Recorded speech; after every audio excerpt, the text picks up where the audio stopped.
Hello, Misfits, and welcome. Amanda here, and today, instead of giving you a bunch of different tips, I thought I would talk about my first experiences playing Pathfinder. Recently, my group started playing through the beginner box, and though we haven't finished, we definitely intend to. We had a lot of fun, but I thought I'd talk to you about the specifics, what I noticed in terms of differences between Pathfinder and 5e, and also the differences between the beginner box and the 5e starter set. I've gone through the contents of both boxes and talked about that before. If you haven't checked that video out, I will make sure to put a link in the description. But I haven't been able to talk about the differences between how these two different starter sets play and play out and how they teach you the mechanics. But now I can start to talk about that just a little bit. Also, even though we haven't finished the beginner box, we fully intend to keep playing it, so this is just going to be a part 1, and as we continue to work our way through the box, we'll put out more parts of this. So, with all of that out of the way, let's get into it. So first, let's just talk about the setup of the beginner box. What do you need to do as the GM to prepare the game? The awesome thing about the beginner box is you really don't have to do anything. Everything is straightforward and easy. It's kind of like all the prep has been done for you. The maps that you need are already there. They are already ready to use. You have all the little tokens that you can punch out and put together immediately. It's all pretty much done. As far as I remember, in the Lost Mines of Phandelver starter set, no maps are done for you. You have to do that all yourself, find a grid, draw it out yourself, or things like that. It's a little bit more work and setup for the 5e starter set. And I can't speak to the other ones, but at least for Lost Mines, there's some prep work you have to do. Something else that I noticed in the wording of the text for the beginner box is it's honestly kind of presented in a way where it expects you to be reading it and running it at the same time. The opening sort of lines for the GM are like, all right, as your players are reading through your character sheet, read through this and this other section, and then you can start running the game. So they kind of expect you to be figuring it out as you go, and it's not really presented in a way that would suggest that you need to read through everything first and study it before you start running the game. The 5e set is not like that. It's basically a mini campaign. They want you to read through everything and kind of figure out what's going on before you start running the game. There's more prep. You probably could run it on the fly, but it's more of a traditional sort of campaign book or module where you're meant to read it all first before you run it. Something else that I really liked about the beginner box is the character sheets. They're really well organized and labeled. It's very easy to figure out what is what, and everything has the letters next to each thing. And then over on the other page, it'll have that letter and then tell you what that is. So it has a description for every single thing, which is really nice. I honestly didn't remember how the character sheets are set up in the starter set, so I'm gonna pull it out and figure that out right now. Okay, it's what I thought. So in the starter set, your character sheet is just a plain old D&D character sheet. There's no descriptions for each little thing. It's not super beginner friendly, which we knew this. When I did the breakdown of the two different boxes, we figured that out, but I just needed to double check and clarify that for myself. Something else I really like is the Pathfinder characters. There is a really fleshed out background with a lot of information on your character and who you're going to be playing. The pre-made characters for the 5e set, there is some description and background.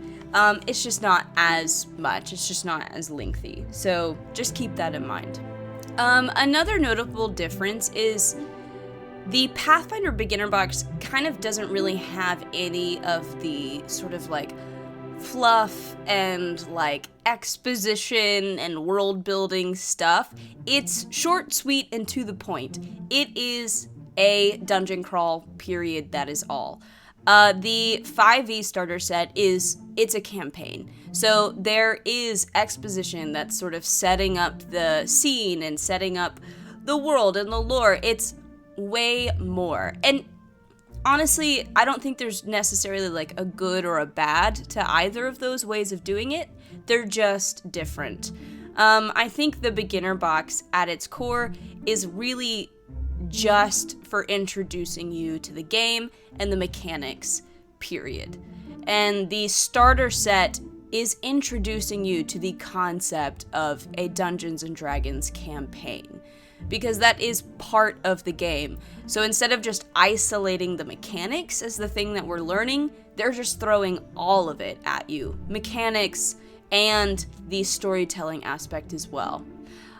So another thing about the Pathfinder beginner box is, as I said previously, it's a dungeon crawl, but it's set up in a very specific way. Each room in the dungeon is kind of introducing a new concept or mechanic of the game. The first room is just a straightforward fight where you learn what initiative is, you learn the actions that you can take on your turn. The second room introduces a skill check, needing to navigate some sort of difficult or different type of terrain that might require some sort of check to get through it or past it. And then the next room has combat again, but now we're introducing the concept of saving throws or ranged attacks from our villains. So it's very, very well thought out. It's designed specifically to introduce you to every mechanic of the game, but in a very slow and gradual process so that you are never overwhelmed by anything, which is fantastic because Pathfinder, Dungeons and Dragons, honestly, any of these TTRPGs, they are complex games. They are not easy for people to just be thrust into. So it takes time to learn how all of these things work. And I mean, still years later, there's stuff that I don't remember or don't know how to do and I have to look up. So it's nice that this is trying to, in the most beginner-friendly manner, introduce you to the mechanics of the game. I think that's wonderful. And this is something that the starter set just doesn't really do. As I've said before, they just throw you into a full campaign. Even the first combat encounter in Lost Mines introduces more than one aspect of the game. You have, your normal combat and having to deal with initiative and what you can do on your turn, but there's also the added difficulty of being surprised potentially, which is something to really bombard your players with up front and make them feel powerless in the first combat encounter they ever are in. And I do believe there's some ranged attacks too. So we've got a bunch of different things happening just in the first combat, and that can be really overwhelming. I do remember, though it was years ago now, but I remember playing through the Lost Mines campaign, and when that first combat encounter came up, I did feel a little powerless. Like, what? We're being surprised? We can't do anything? It's just sort of frustrating. So, I don't know, I'm not necessarily saying that Lost Mines is bad at introducing you to the game, but it's very different. These are set up very differently. I don't know, I feel like I keep saying the same things over and over again. I don't know how else to say it, but I just feel like Pathfinder kind of does that a little bit better. I do have just a slight, nitpick or gripe about some of these first rooms in the Pathfinder beginner box. The very, very first one, there's really just not much in this room. And if you're playing with people that have played D&D before, they're going to want to try to do things like investigate, to see if there's any sort of loot or other secret things hidden in the room. And the room, as it's presented, doesn't really call for any of these skill checks and rolls. There's nothing in there about DCs for investigation or perception checks. They just want you to look around the room, but not necessarily make them roll for it. And if you've got brand new players that are new to the game, that's great. They don't understand what an investigation or perception check is. If you have veteran players from a different system, they're probably going to want to roll for things.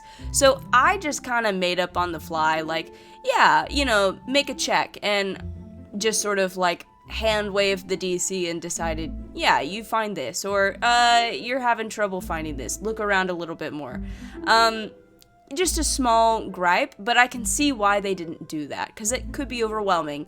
It's just if you've got experienced players, they're not overwhelmed anymore. They're used to the game, and they're going to be wanting to do a little bit more. So maybe be open to tweaking things just a little bit, just to sort of beef up that first room just slightly.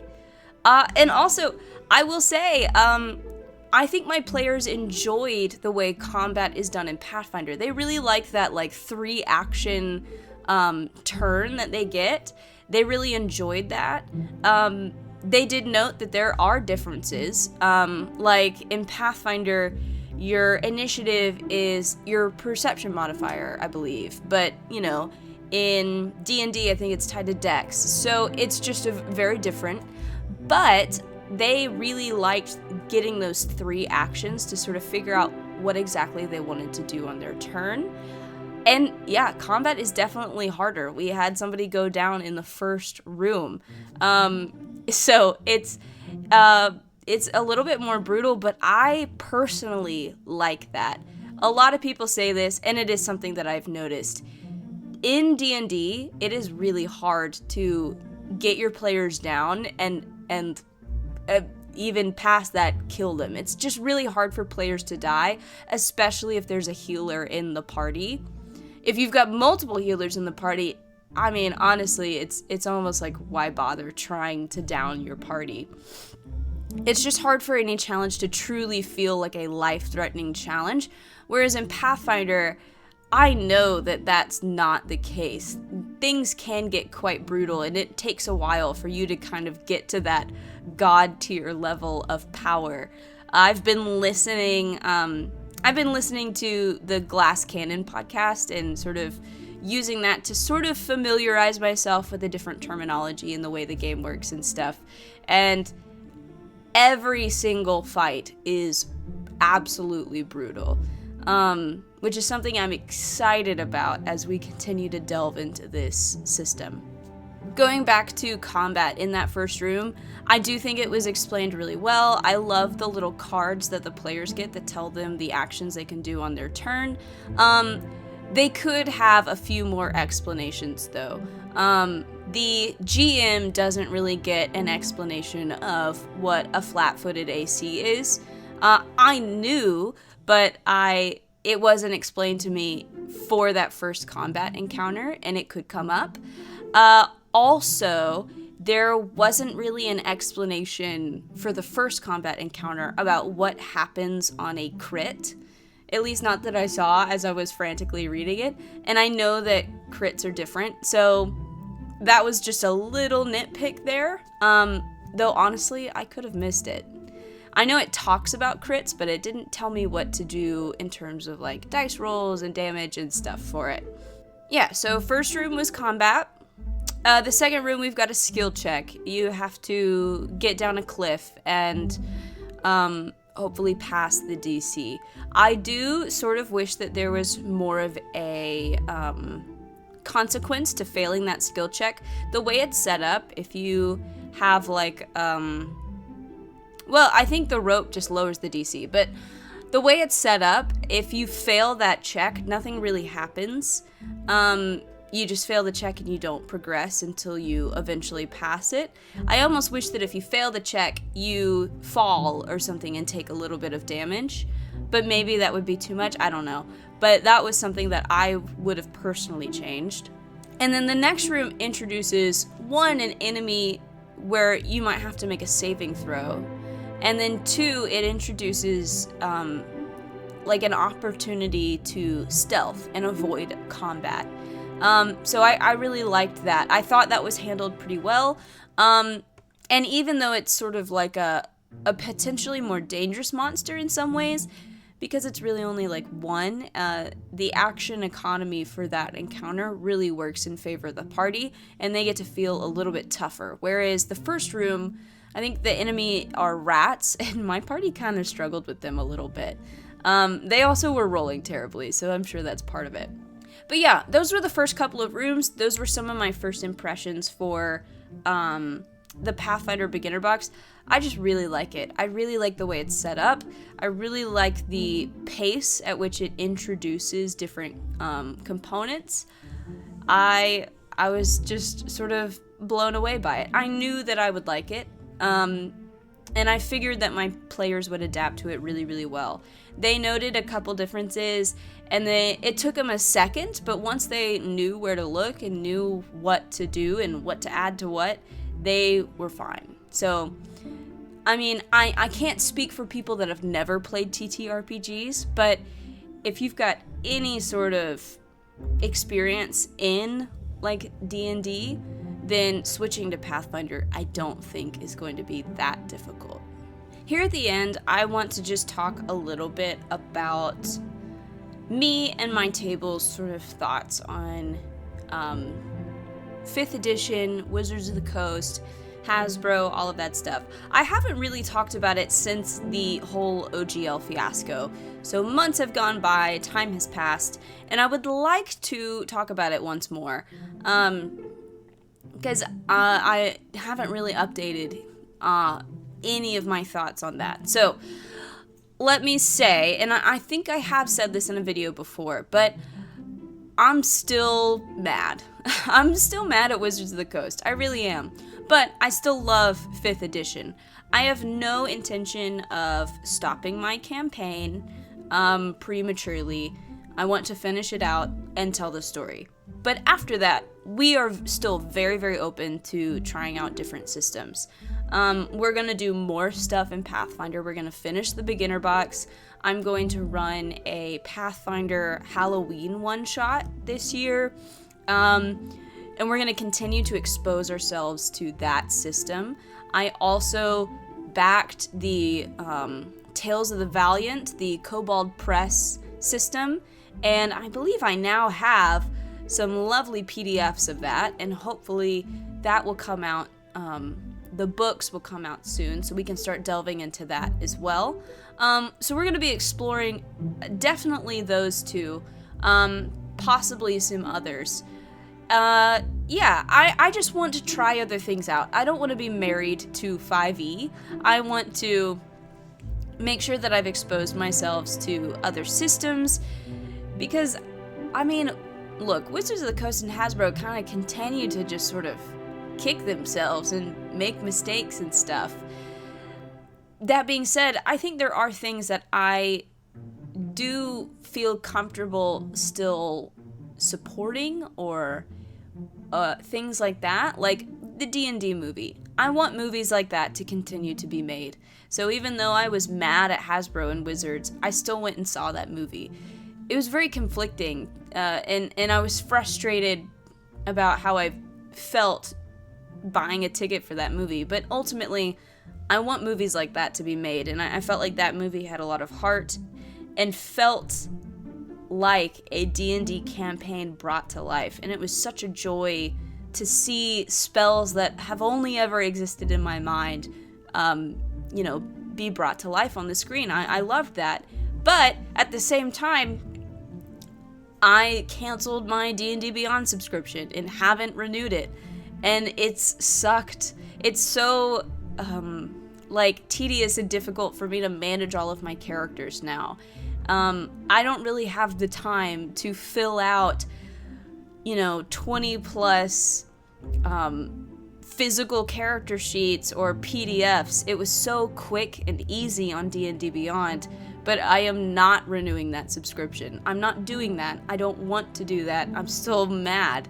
And I don't know. I don't need it. Though it's a nuisance for me, it didn't really affect my players that much because they don't have 20 plus characters, and they were, using the perks of my DM tier.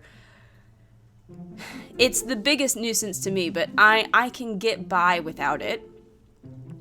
But I'm not buying any more books for 5e. I'm not buying any more materials. I have the basics. I've got everything I need to finish the campaign I don't need to buy new stuff. So it's weird. I'm like still mad and kind of like boycotting in certain ways, but I am also, I don't know, okay with certain things, like the D&D movie, or Baldur's Gate 3 looks amazing. I want to play that so bad. So it's so conflicting. And I don't know, is anybody else still a little peeved? Like, is that just me? I'm sort of like a loyal person, so once you sort of like break my trust, that bridge kind of gets burned. So that's kind of what Wizards did, and I'm still a little peeved about it. I'm really excited about Pathfinder stuff and learning more about the system. I think now that I've played a little bit of it, and I know I'm going to be playing more of it, I really feel like that could potentially be something we try out. And there are tons of tools online and tons of materials that are just free, which is nice. It's a little less like trying to milk you for your money kind of thing that Wizards does. Obviously, I'm still a little bit bitter, but I don't know. Tell me your thoughts. I'm very curious about how everybody else is still feeling, or like where you all still stand. Did anybody renew their D&D Beyond subscription, or have you still just been getting by without it? Let me know down in the comments below. But ultimately, this is my video. This is my part 1 of delving into Pathfinder for the first time and getting a little bit of experience with the beginner box and noticing some of the mechanics differences. I know that there's plenty more coming our way. There's stuff that we didn't even touch on. We didn't talk about CMD. We didn't talk about touch AC. We didn't get into other things, but I know it's coming, and I'm excited for it. But if you enjoyed this video, if you found any of this information useful to you, please feel free to like and subscribe, and more importantly, leave a comment down below. Tell me about your experiences with the beginner box, tell me about your experiences with the starter set, and tell me about your thoughts and opinions about Wizards.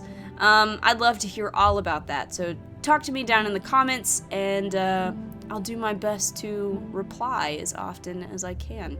But with all of that said and done, I hope you have a great rest of your day and a great rest of your week, and I will see you again next time.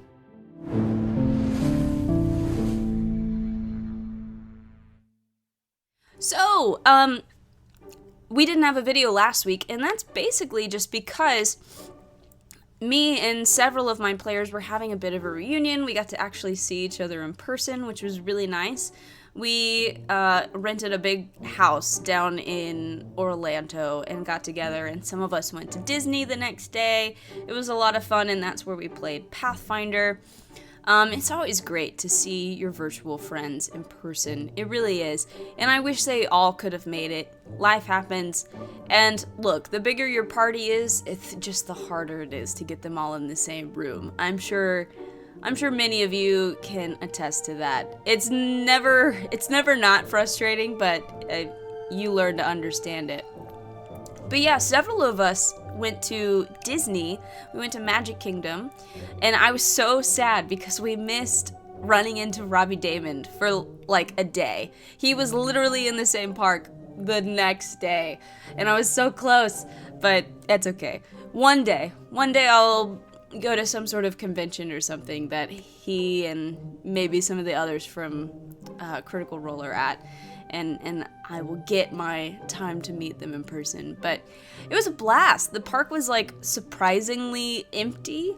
If anybody else has gone to Disney World lately, did you have the same experience of like nobody being there? I'm not really surprised. Lots of people are mad at Disney, so I'm not shocked that nobody was there. But I certainly enjoyed the benefits of that. But I don't know if any of you have had the same experiences, or if any of you went anywhere cool this summer or got to do anything fun with your players. tell me in the comments below. But yeah, have a good day, guys.